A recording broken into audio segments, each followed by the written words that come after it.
읽어드린 이 말씀은 홍수전에 사람들이 얼마나 타락을 했으며 죄악이 가득했는가, 그것 때문에 하나님께서 친히 창조하신 인간들이지만은 심판할 수밖에 없었는가 하는 것을 우리에게 설명을 해주고 있습니다.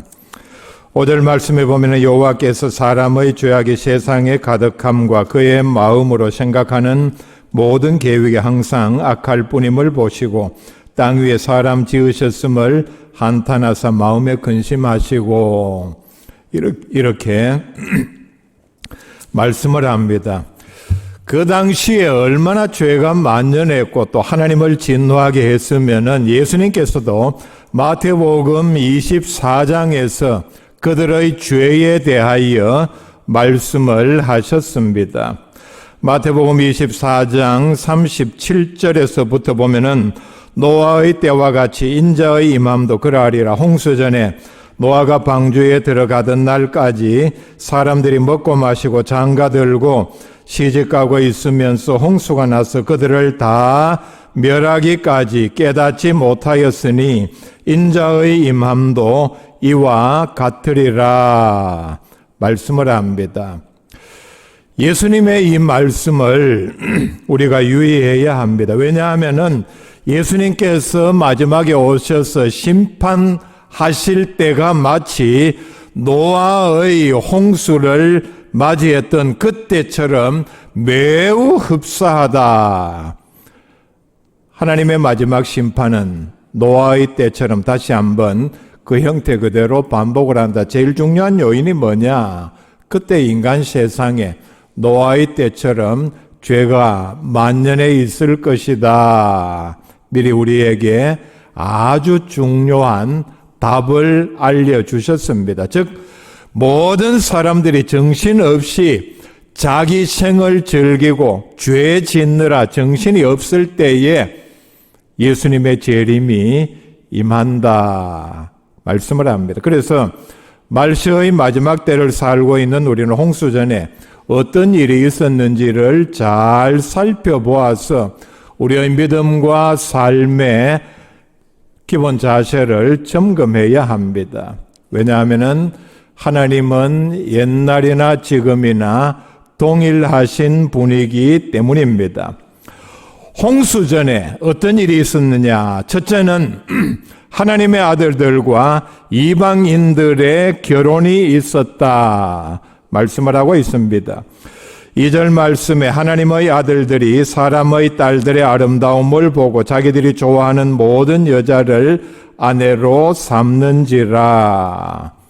죄는 여기서부터 시작을 했습니다. 하나님의 아들들은 하나님을 섬기는, 조금 앞으로 거슬러 올라가면은 가인의 자손들이 아닌 하나님께서 억울하게 죽은 아벨 대신에 아담과 하와에게 셋을 그 다음에 주셨습니다. 그러니까 이 셋의 자손들을 중심으로 해서 하나님을 잘 섬기는 사람들이 하나님의 아들들이다. 반대로 사람의 딸들은 가인의 후손들 뿐만 아니라 이후에 번성한 나온 많은 사람들 가운데서 하나님을 섬기지 않는 여자들을 가리킵니다.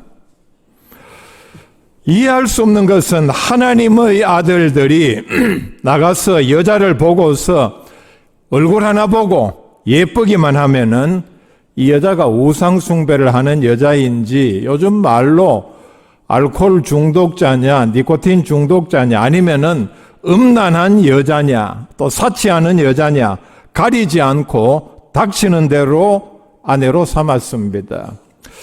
이전 말씀 뒷부분에 나온 내용이 뭡니까? 자기들이 좋아하는 모든 여자를 아내로 삼는지라 한둘이 아니라는 얘기입니다. 여유가 되고 형편이 되면은 자기의 부를 과시하기 위해서 나 이런 사람이다, 이런 여자를 아내로 데리고 산다, 한둘이 아니다. 아마 그 정신 나간 사람들 가운데는 이게 자랑거리로 여겨지는 모양입니다. 모든 여자를 다 아내로 삼았다. 이게 바로 세상에 죄악이 가득한 원인이 되었음을 여기서 말씀을 하고 있습니다. 하나님의 자녀들이 하나님의 자녀답게 살지 못하고 자기 마음대로 살고 세상과 섞여 사는 것을 하나님께서는 용납하지 않으십니다. 이미 우리는 2절 말씀에서 하나님께서 심판하실 것이라는 사실을 충분히 예견할 수 있습니다. 자, 제목 보이시죠? 하나님의 아들들과 이방인들의 결혼. 제가 이걸 말씀하고 있고 뒤에도 더 말씀을 드립니다. 아마 벌써 이때쯤 여러분 마음에 목사님 그 무슨 시대에 뒤떨어진 말씀을 합니까? 예, 답을 드리고 얘기를 진행하는 게 낫겠죠. 저는 하나님의 말씀을, 즉 하나님께서 여러분들에게 전하기 원하는 그대로 있는 그대로 전합니다. 이런 내용이 마음에 들지 않으면은 저보고 뭐라고 하지 마시고 오늘부터 기도 열심히 하세요. 하나님, 성경의 시대에 뒤떨어진 내용은 좀 이제 없애달라고. 요즘 시대가 어떤 시대인데 이런 꼬리타분 얘기를 성경에 넣어놓고 여러 사람 불편하게 합니까? 여러분들이 기도하세요. 우리는 하나님의 자녀입니다. 성경 많은 곳에서 말씀을 합니다. 성경에 나타난 우리를 향한 결혼에 대한 하나님의 뜻이 뭡니까? 하나님의 자녀들은 하나님의 자녀들끼리 결혼해야 한다는 것입니다. 성경은 철저하게 이방인과의 결혼을 금하고 있습니다. 고린도후서 6장 14절에 너희는 믿지 않는 자와 멍에를 함께 맺지 말라. 의와 불법이 어찌 함께하며 빛과 어둠이 어찌 사귀며 그리스도와 벨리알이 어찌 조화되며 하나님의 성전과 우상이 어찌 일치가 되리요. 자, 언급을 하고 있습니다. 하나님의 자녀가 불신자 이방인과 결혼하는 그 상대를 여기서 보면은 바울은 비유적으로 이렇게 비유를 하고 있습니다. 의와 불법, 즉 불신자들은 불법이라는 얘기입니다. 빛과 어둠이라는 얘기입니다. 그리스도와 벨리알, 벨리알은 사탄의 이름입니다. 그리스도와 벨리알이 함께 조화를 한다. 무슨 연합을 한다? 서로 동거하며 친하게 지낸다. 하나님의 성전과 우상, 성전에 우상이 들어선 것, 역사적으로 그런 일이 있었습니다만 이런 걸 우리가 상상할 수 있습니까? 바울은 그만큼 비유적으로 이런 단어들을 써가며 언급을 하고 있습니다. 멍에를 함께 매지 말라, 중요한 연합을 하지 말라는 뜻입니다. 결혼은 현실적으로 하나님의 자녀들이 살아가면서 자기 말고 다른 사람과 하는 가장 중요한 연합입니다. 결혼 대상이 누구입니까? 그리스도인의 입장에서 보면은 평생을 죽을 때까지 하나님 앞에 서약하고 유일하게 사랑해야 할 사람입니다. 자신의 가진 모든 것을 함께 나누어야 할, 자녀를 함께 양육하고 같은 이상과 목표를 향해서 나아가야 할. 자, 여러분, 현실적으로 사람이 살아가면서 이만큼 중요한 연합이 있습니까? 가장 많은 시간을 함께 보내는 대상입니다.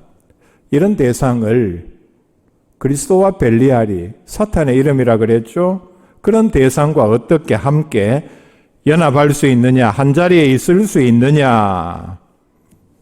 또 성경에서는 결혼을 하면은 한 몸이라고 했습니다. 예수님과 사탄이 한 몸이 된다. 성전에 우상이 들어와서 우상이 가득 차서 성전이 바로 우상의 전이다. 있을 수 없는 얘기입니다. 우리가 이 말씀을 좀 더 확대해서 해석하면은 불신자들과는 중요한 동업 또는 연합을 하지 말라는 말씀입니다. 결국은 그런 사람들로부터 우리의 신앙생활까지 믿음까지 오염을 당하고 타락을 시키기 때문입니다. 성경에는 많은 이런 예들이 있습니다. 간단하게 예를 들어드립니다. 솔로몬은 처음에는 믿음이 좋고 지혜가 있었습니다. 또 하나님께 거기다가 지혜를 구하는 믿음, 지혜까지 있었습니다. 근데 그가 어떻게 했습니까? 그가 권력을 누리고 엄청난 부를 가지게 되자 이방 여인 1000명을 처첩으로 맞아들였습니다. 거의 하나같이 예외 없이 모두가 다 우상을 섬기는 여인들이었고 먼 나라에서 오면서 우상을 가지고 들어와서 아마 자기네만 우상을 섬기다가 남편인 솔로몬을 유혹을 했습니다. 이걸 섬기면 복을 받는다. 결국은 솔로몬도 우상을 숭배하는 사람이 되고 말았습니다. 2절 말씀에 이렇게 말씀을 합니다. 사람의 딸들의 아름다움을 보고 하나님의 아들들의 결혼관이 현세적으로 정욕적으로 타락했다는 것을 보여주는 대목입니다. 결혼 대상을 정할 때에 우리가 중요하게 생각하는 믿음, 인격, 그 사람의 성품, 가치관, 그리고 어떤 이상을 가지고 있는가를 전혀 생각하지를 아니했습니다. 한 몸이 되어서 같은 이상을 가지고 함께 미래를 향해서 나아가야 하는데 또 경건한 자손을 생각해야 하는데 전혀 생각하지 아니하고 눈에 들어오는 대로 얼굴 하나 보고 예쁜 것 이거 하나만 보고 저 놀라운 사실은 이 세상에 불신자들이 하는 일을 또 어떤 경우에는 불신자도 사실 정신이 제대로 박힌 사람은 이렇게 하지 않습니다. 얼굴만 보고 결혼합니까? 왜 대답이 없어요? 그렇게 하지 않죠. 그런데 하나님의 아들들이 이런 일을 했다. 얼마나 그 시대에 하나님의 아들들까지도 타락했는가 하는 것을 잘 보여줍니다. 수양 속담에 이런 말이 있습니다. 외모로 사람을 판단하는 것은 페인트 색깔 보고 집을 판단하는 것과 마찬가지다. 자, 여러분, 우리가 이렇게 시내 다니면은 집이 많이 있죠. 어떤 집은 보면은 참 803 밑에 참 멋지게 집을 잘 지었습니다. 야, 저런 곳에 참 저렇게 큰 집을 저렇게 그런 집이 많죠. 아파트도 보면은 확실히 우리나라 아파트가 색깔이 드러나진 않지만은 눈을 자극하지 않고 은은하게 파스텔 톤으로 색깔을 참 잘 선택을 했습니다. 제가 물어보니까 그런 색깔 하나 선택을 할 때도 미술 전문가의 도움을 받아서 색깔을 선택한다고 합니다. 그 사람들에게 중요하다는 얘기. 여러분, 집 살 때, 집 고를 때, 집 색깔 보고, 페인트 색깔 보고 집 고릅니까? 그렇게 하지 않죠. 그런데 그보다 더 중요한 배우자를 선택하는 일에 마치 아파트 색깔 보고 집을 고르듯이, 페인트 색깔 보고 고르듯이 그렇게 한다는 얘기입니다. 영어 단어에 트로피 와이프라는 말이 있습니다. 트로피 아시죠? 우승컵. 왜 사실 아무 쓸데없죠. 그거 어디다 씁니까? 그래서 제가 제목만 봤는데 그 유튜브에 보니까 어느 목사님 설교 간단히 올려놨는데 자기는 그거 받으면 받은 길로 다 없애버린다. 맞는 말이죠. 목사방 밑에 저도 있습니다만 좁은데 그거 받은 거 다 어떻게 놔둡니까? 트로피 와이프라는 말의 뜻은 100명, 200명 가운데 하나 있을까 말까 한 외모가 특출하여 자랑할 만한 아내를 가리키는 말입니다. 물론 트로피 허스번드라는 말도 있습니다. 드물게 그런 아내, 남편이 있죠. 어디 가면은 아니면 같이 있으면은 이야, 저 사람 아내가 저렇게 잘생겼는가? 외모만 보고. 요한일서 2장 16절에 이런 일이 왜 일어나는가 하는 것을 잘 설명을 해줍니다. 이는 세상에 있는 모든 것이 육신의 정욕과 안목의 정욕과 이생의 자랑이니 다 아버지께로부터 온 것이 아니요 세상으로부터 온 것이라 말씀을 합니다. 육신의 정욕이 무엇이냐? 우리 안에 남아있는 죄성 때문에 일어나는 욕망입니다. 그러니까 아내를 선택할 때에도 자기 속에 이런 육신의 정욕이 남아있으니까 외적인 모습만 보고서 선택을 한다는 얘기입니다. 두 번째, 안목의 정욕을 말하죠. 안목의 정욕은 바로 눈에 보이는 대로 다 가지고 싶은 욕망. 2절 말씀을 그대로 설명을 해 줍니다. 아니, 아내가 또 있는데 또 어디 가서 예쁜 여자를 보니까 이 여자도 내 아내가 됐으면 좋겠다. 나는 그런 여유의 형편이 있다. 그래서 눈에 보이는 대로 자기 아내를 삼았습니다. 세 번째, 이생의 자랑이니, 즉 현실적으로, 육신적으로, 물질적으로 자기가 남들과 다르게 많은 것을 가졌다고 교만하고 자랑하는 것을 가리킵니다. 자, 오늘 이 말씀과 연결을 하면은 내 아내는 이렇게 예쁘다. 마음이 착하고 심성이 좋고 남편에게 헌신적이고 이거는 고려하지 않습니다. 그저 겉으로 드러나는 것만 내 아내는 못생겼지. 그것도 얼굴이냐. 이런 말은 하지는 않겠지만은 그렇게 자기 배우자의 외모를 자랑을 합니다. 속은 껍데기면서 속물에 지나지 않으면서. 삼손은 하나님으로부터 가장 큰 복과 직분을 받은 사람입니다. 그런데 성경에 나오는 많은 인물 가운데 그런 엄청난 복을 받았으면서 가장 크게 실패한 사람입니다. 철저하게 망한 사람이 바로 삼손입니다. 근데 성경을 보면은 삼손이 블레셋 여자를 아내로 맞이한 때부터 그의 타락과 실패가 내리막길을 치달았습니다. 블레셋 여자를 보고 와서 아내로 삼게 해달라 부모에게 말했을 때 분명히 부모가 말렸습니다. 요즘 말로 하면 이렇게 말렸습니다. 아니, 어디 여자가 없어서 할례 받지 않은 블레셋 여자를 아내로 맞이하려느냐. 아마 그 당시 그 사회에서는 전무후무한 일이었기 때문에 부모가 호통을 치면서 말렸을 것입니다. 그런데 이전에 말씀 나오는 것처럼 아름다움을 보고 이미 혹해버렸기 때문에 그 말이 그의 눈에 귀에 들어오지 아니했습니다. 가장 모범적인, 그러니까 부모의 입장에서 자녀를 결혼시킨 예는 아브라함이 이삭을 결혼시킨 경우입니다. 신실한 종 엘리에셀을 부르면서 부탁을 합니다. 내 주변에 있는 이 여자들은 며느리감으로 절대로 못 쓴다. 왜냐하면은 우상 숭배하고 음란하기 때문이다. 내가 너에게 모든 것을 믿고 정권을 줘서 보낸다. 네가 오케이 하면 나도 오케이다. 네가 결정해서 내 며느리감을 데리고 오라. 엄청난 예물을 줘서 보내는데 엘리에셀은 정말 신실한 종답게 아마 주인 아브라함으로부터 배웠을 것입니다. 선택을 하기 전에 하나님께 짧지만은 간절히 기도하고 이 조건에 맞는 여자를 내게 보여주시면은 하나님의 뜻으로 알고 내가 주인의 며느리감으로 내가 데리고 가겠습니다.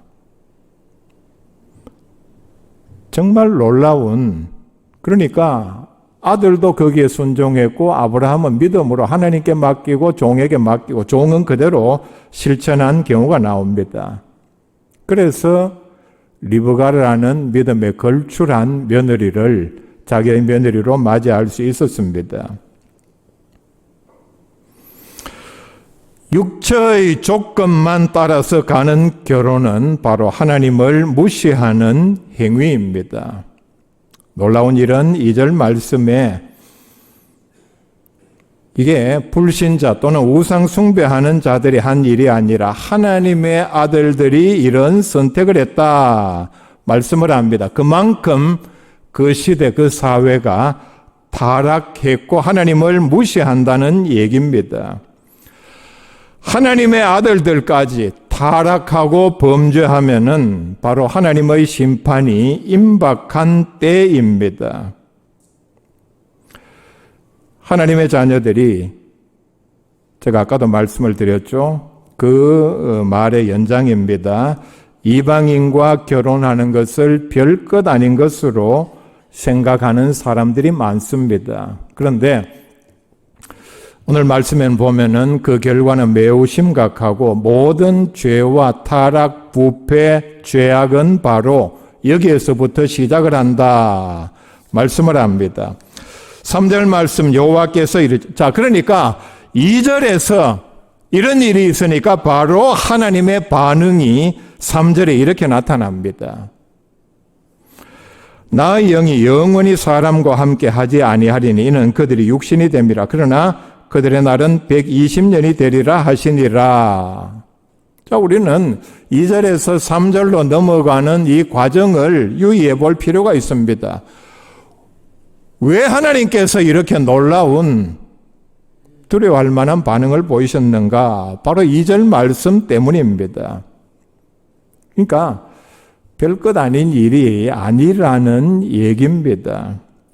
그래서 3절 그 앞부분에 보면은 나의 영이 영원히 사람과 함께 하지 아니하리니, 그러니까 하나님께서 인간들로 하여금 영생 또는 장수를 누리지 못하게 하겠다. 제한된 기간만 살게 하겠다는 하나님의 뜻입니다. 왜냐하면은 그들이 육신이 되었기 때문입니다. 하나님을 찾으려는, 하나님의 말씀대로 살려고 하는 영혼은 거의 사라지고 거의 타락하고 죄 짓는 몸뚱아리밖에 남지 않았다는 뜻입니다. 그래서 죄를 지어서 죽을 수밖에 없는 존재가 되었기 때문입니다. 타락하여서 죄를 짓는 것밖에, 그러니까 그 사람의 인격체에 육신과 영혼이 함께 있는데 거의 하나님께서 보시기에 죄 짓는 도구인 육신밖에 남지 않았다. 하나님의 판단입니다. 그들의 날은 120년이 되리라. 성경의 그 학자들을 보면은 다양한 해석을 합니다. 수명을 이때부터 120으로 제한을 했다. 아니면은 뭐 시기적으로 일치합니다. 120년 뒤에 심판이 있을 것이다. 4절 말씀에 이렇게 말씀을 합니다. 그 후에도 하나님의 아들들이 사람의 딸들에게로 들어와 자식을 낳았으니 그들은 용사라. 자, 이 말씀이 나오는데 하나님의 아들들이 하나님의 이런 진노 탄식에도 불구하고 계속해서 사람의 딸들에게 들어와서, 즉 장가가고 결혼을 해서 그런 자식들을 낳았다. 자, 이렇게 해서 하나님을 섬기지 않는 자손들을 낳음으로써 결국은 처음에 시작은 하나님의 아들들에서 시작을 했는데 이게 계속이 되니까 세대를 거치면서 하나님을 모르는 자식들로, 즉 세상의 죄악이 가득하게 되었다. 이제 남은 것은 바로 두 번째 하나님의 심판을 초래할 수밖에 없습니다. 두 번째, 자, 이 결과 세상에 죄악이 가득하게 되었다 말씀을 합니다. 5절에 보면은 여호와께서 사람의 죄악이 세상에 가득함과 그의 마음으로 생각하는 모든 계획이 항상 악할 뿐임을 보시고, 우리는 성경 말씀의 문맥을 따라갈 수 있어야 합니다. 자, 첫째 말씀을 드린 2절의 그 결과, 이제는 세상에 죄악이 가득한 상태가 되었다. 가득하다 이 말은 크다, 너무 많다, 그런 뜻입니다. 당시 사람들의 죄악이 일시적인 것이 아니라 모든 사람들의 생각에까지, 잠재의식에까지 깊이 뿌리 박힌 지속적인, 그러니까 마음, 생각, 계획 모든 것이 하나님 보시기에 다 악했다 말씀을 합니다. 말씀은 이렇게 이어집니다. 6절에 보면은 그래서 하나님께서 땅 위에 사람 지으셨음을 한탄하사 마음에 근심하시고 7절에 내가 창조한 사람을 내가 지면에서 쓸어버리되 사람으로부터 가축과 기는 것과 공중의 새까지 그리하리니 이는 내가 그것들을 지었음을 한탄함이니라 하시니라. 13절 말씀 보세요. 하나님이 노아에게 이르시되 모든 혈육 있는 자의 포악함이 땅에 가득함으로 그 끝날이 내 앞에 이르렀으니 내가 그들을 땅과 함께 멸하리라 말씀을 합니다. 자, 17절 말씀입니다. 내가 홍수를 땅에 일으켜 무릇 생명의 기운이 있는 모든 육체를 천하에서 멸절하리니 땅에 있는 것들이 다 죽으리라. 생명의 기운이 있는 모든 육체, 사람, 동물, 새, 벌레까지를 다 포함을 합니다. 자, 제가 몇 구절 말씀을 읽어드렸는데 이 말씀을 요약하면 이것입니다. 하나님께서는 사람, 세상을 불꽃 같은 눈으로 살피십니다. 우리가 유의해야 할 것 가운데 하나는 하나님은 사람들이 자기 마음대로 죄 짓는 것을 절대로 용납하지 않으십니다. 하나님께서는 자신이 영광을 받기 위하여 친히 자신의 형상으로 지은 인간들이 자기 마음대로 죄 짓는 것을 그냥 그대로 두고 보시지를 않습니다. 죄를 짓는 사람들, 같은 죄를 반복하는 사람들의 공통적인 생각은 바로 하나님을 멸시하는 데 있습니다. 하나님을 공개적으로 대놓고 멸시하는데, 업신여기는데 문제의 심각성이 있습니다. 계속해서 반복해서 죄를 짓는 사람 생각이 이겁니다. 하나님이 어디 있나? 뭐 죄를 지으면 하나님이 벌 주신다고 하는데 그런 웃기는 소리 하지 마라. 내가 계속해서 죄를 지을 테니까 하나님 보시고 벌 주셔. 이 마음이 그 속에 근본 깔린 생각입니다. 죄를 짓는 걸 하나님이 보고 싫어하시고 벌을 주신다. 웃기는 소리 하지 마라. 하나님을 향한 외침입니다. 하나님은 인간과 세상을 죄로부터 깨끗하게 하시는 하나님입니다. 죄에 대한 하나님의 심판은 철저했습니다. 7장 21절에 이렇게 말씀을 합니다. 땅 위에 움직이는 생물이 다 죽었으니 곧 새와 가축과 들짐승과 땅에 기는 모든 것과 모든 사람이라. 22절에 육지에 있어 그 코에 생명의 기운이 숨어 있는 것은 다 죽었더라 말씀을 합니다.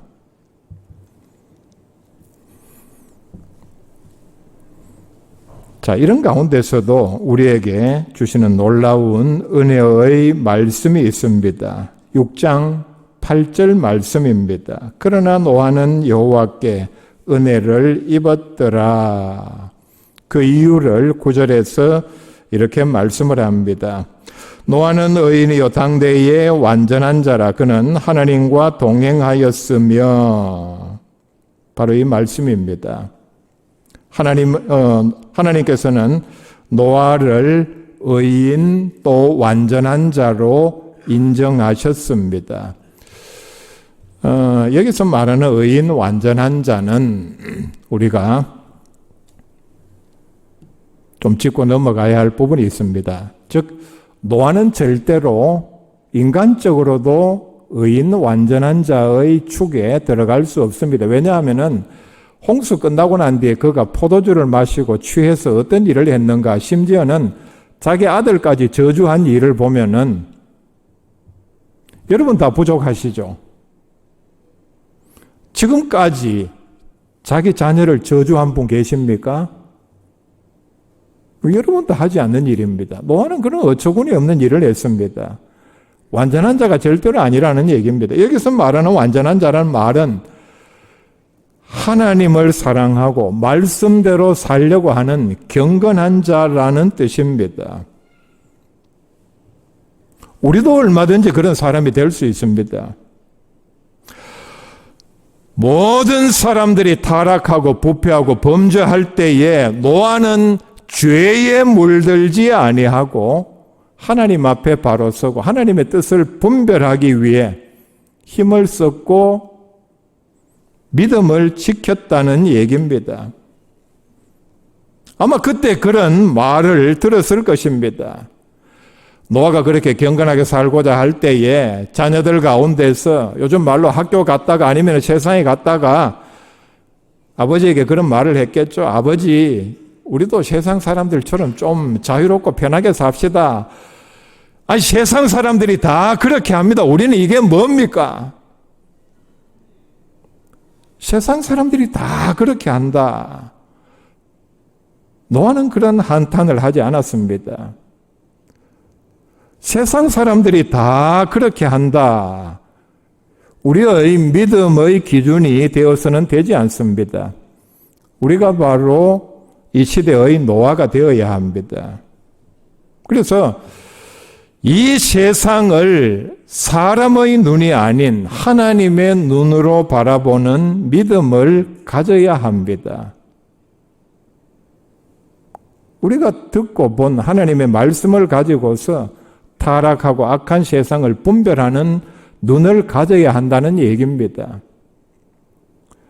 믿는다고 하면서 하나님의 말씀을 듣는다고 하면서 세상에 만연한 뉴스에 나오는 그 얘기, 그 가치관을 그대로 따르면서 전파하면서 예수님께서 말씀하신 멸망으로 인도하는 넓은 길로 가는 사람들이 얼마나 많습니까? 제가 종종 듣는 얘기가 뭔지 압니까? 목사님, 우리 교회도 이렇게 합시다. 다른 교회는 예를 들면은 음력설하고 주일이 겹칠 때 오후 예배 드리지 않는데, 금요 기도회는 드리지 않는데,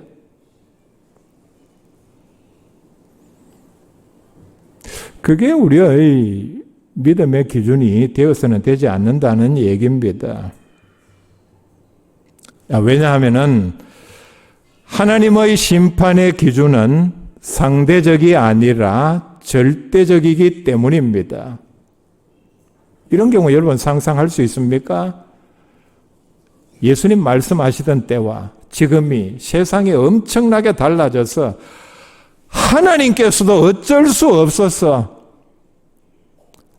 도저히 안 되겠다. 심판의 기준을 조금